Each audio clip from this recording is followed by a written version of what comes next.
საქსაბმა ეკონომიკური ზრდის წინასწარი შეფასება გამოაქვეყნა. 2026 წლის მარტში წინა წლის შესაბამის პერიოდთან შედარებით რეალური მთლიანი შიდა პროდუქტის ზრდამ 10.7% შეადგინა. უწყების ინფორმაციით პირველი კვარტლის საშუალო რეალური ზრდა 9.1%-ით განისაზღვრა.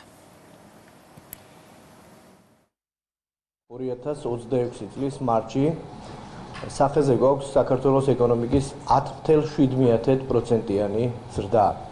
შესაბამისად 2026 წლის პირველი კვარტლის რეალური ზრდის საშუალო მაჩვენებელი გახლავთ 9.1%.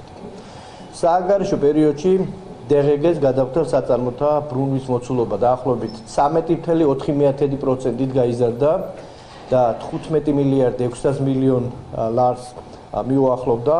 წინა წლის შესაბამის პერიოდთან შედარებით ზრდის მიმართულებით მნიშვნელოვანი წვლილი შეიტანეს შემდეგმა დარგებმა. ეს გახლავთ უპირველეს ყოვლისა დამამუშავებელი მრეწველობა, ინფორმაციისა და კომუნიკაციის სექტორი, პროფესიული სამეცნიერო და ტექნიკური საქმიანობები, სამთო მოპოვებითი მრეწველობა, მშენებლობა, ტრანსპორტი და დასაწყობება.